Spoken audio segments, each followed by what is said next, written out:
إن الحمد لله نحمده ونستعينه ونستغفره ونعوذ بالله من شرور أنفسنا ومن سيئات أعمالنا من يهده الله فلا مضل له ومن يضلل فلا هادي له وأشهد أن لا إله إلا الله وحده لا شريك له وأشهد أن محمدا عبده ورسوله صلى الله على آله وصحبه ومن تبعهم بإحسان إلى يوم الدين أما بعد.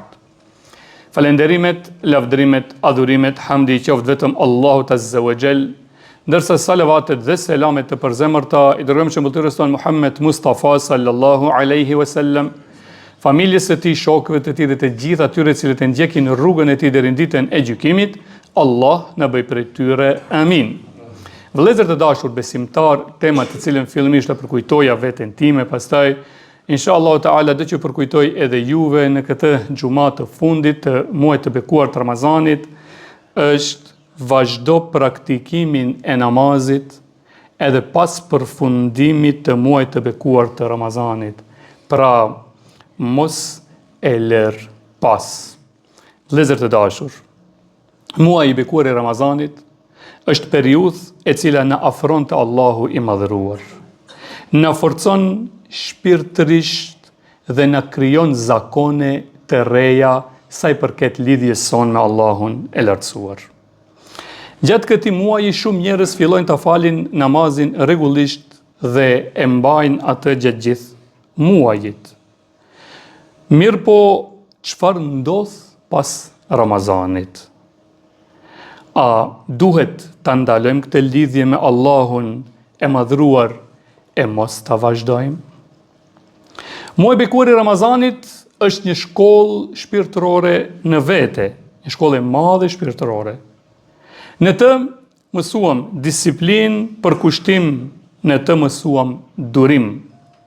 Allahu i madhruar na dha forcën e të agjeruarit dhe forcën e faljes së namazit rregullisht, që do të thotë se ne pasi kishim aftësi të agjerojmë për një muaj dhe të falim rregullisht, ne po ashtu kemi aftësi që këtë lidhje ta vazhdojmë edhe pas muajit të Ramazanit.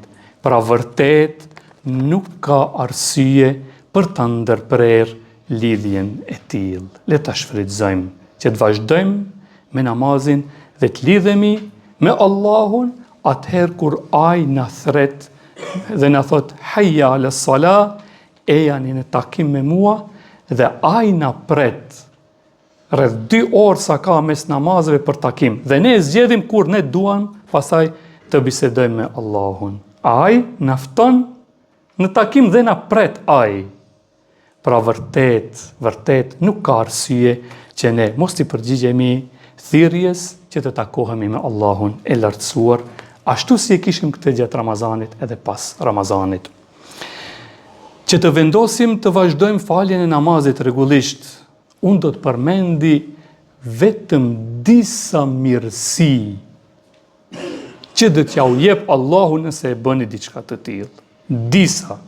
Do t'i përmendi pa argumente, arsyeja e kohës, mirë po ju kërkoj, ju lus dhe kërkoj që të koncentroheni me mu, pasi që nuk i zbërthejmë, veç do t'i radhisim, mundoheni ju, pra t'i kapni me shpirt edhe zemër, pastaj keni edhe të shkruara, publikohen edhe në faqen e Facebookut të xhamis dhe mund ta lexoni pastaj edhe të meditoni, po edhe të bëni kërkime më të thella për këto mirësi që ja u jep Allahu nëpërmes faljes së namazit rregullisht. Ndër ato mirësi, o vëllezër dashur, namazi është obligimi më i madh. Është i vetmi obligim që nuk ka arsye mos me fal. Nëse je smun me agjëro. Nëse s'ke parë më shkon në hax, se ke obligim. Ama namazin në asnjë mënyrë, i smun, në luftë, i shëndosh, në udhtim, në gjitha situatat është obligim. Namazi është vepra e cila dallon besimtarin e vërtet nga të tjerët. Me namaz përkujtohet Allahu i mëdhëruar më së miri se në çdo vend tjetër. Nëpërmes namazit, Allahu i mëdhëruar na ndihmon në çështjet e vështira të jetës sonë. Muhamedi alayhi salam kur kishte gëzim faleshte dhe kur kishte mërzi përsëri faleshte. Namazin Allahu i madhruar e quan në Kur'an. E quan në Kur'an edhe si quhet namazi? Iman, besim. Namazi ta zgjeron gjoksin kur ai ngushtohet. Me namaz rregullohen ndjenjat, emocionet, po ashtu na vjen udhëzimi për çështjet e jetës sonë. Falja e namazit na bën më aktiv. Namazi të ndalon, ju lutem, të ndalon nga gjithë të këqijat dhe të urryerat. Me dëshmi ajet kuranor. Namazi është shkak për shtimin e rrezikut. Të duhet rrezik, para, shëndet, edukim, harmoni, lumturi me namaz. Namazi është dritë për besimtarin. Namazi na pastron nga mëkatet siç pastron uji nga fllëtsirat.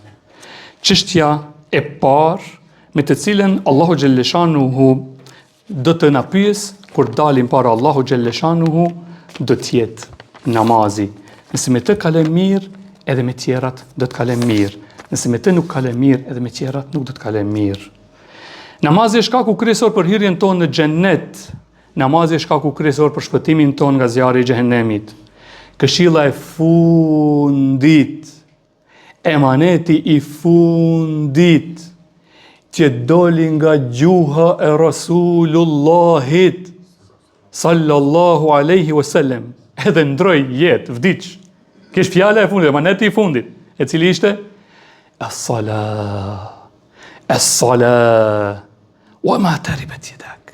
Namaz dhe ata që keni hak ndaj atyre.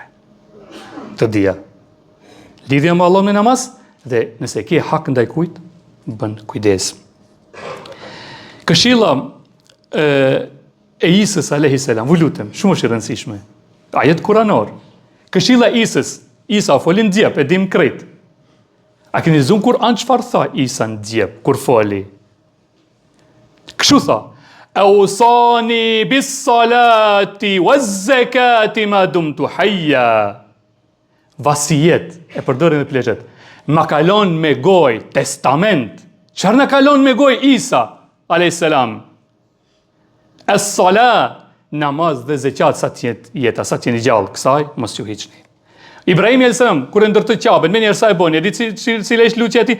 O Allah, më bën mu dhe familjen time nga falësit e namazit. Çështja e parë me cilën do të urdhërohet, është urdhëruar çdo pejgamber dhe populli i tij është namazi. Për atë vëllezër të dashur, kjo që përmenda ishte disa nga ajo mirësi që na jep Allahu. Po edhe nëse nuk e falim ka përgjegjësi të mëdha. Nëse i lexojmë edhe ato, janë të ashpra, po nuk i lexojmë sot, inshallah ndonjëherë tjetër. Le të jemi nga ata që me dashuri, me mal për Allahun, e falim namazin dhe i përgjigjemi thirrjes së tij kur na thirret hayya ala salah. Eja fal namaz, kontakto, komuniko me mua dhe ne i themi po Zot sigurisht, se me na thirr shefi, me na thirr komuna, copa bëhemi. Le të bëhemi copa edhe për takimin tonë me Allahun dhe kemi afat. Vëllezër, duhet ta dim se me përfundimin e Ramazanit kam përfundu adhurimi i Allahut. Dhe duhet ta dim se puna më e dashur te Allahu është ajo e vazhdueshme edhe nëse është e pakët. Nëse rrinim një muaj të tërë, jemi kënaq, jemi shkri, kemi fal nga 1 orë, namaz teravije që është sunnet. Nëse i falem 5 kohë namaz, nuk ti merr më shumë se 1 orë brenda 24 orë. 23 orë bën ç'dush, 1 orë ta merr namazi. Mos e lër. Thot për selam, "Ahabbu al-a'mali ila Allah azza wa jalla adwamuha wa in qall." Puna më e dashur te Allahu është edhe nëse është e pakët, por e vazhdueshme. Le të jetë namazi më së pakti atë që do ta vazhdojmë rregullisht. Lut Allahun e lartësuar me emrat e tij të bukur dhe cilësitë e tij të larta, na bëj neve ya Rabb, bëri fëmijët tonë dhe bëri mbar besimtarët musliman nga ata të cilët falin namazin rregullisht ashtu siç ti je i kënaqur. Amin. أقول قولي هذا أستغفر الله لي ولكم ولجميع المسلمين من كل ذنب فاستغفروه وتوبوا إليه إنه هو التواب الرحيم.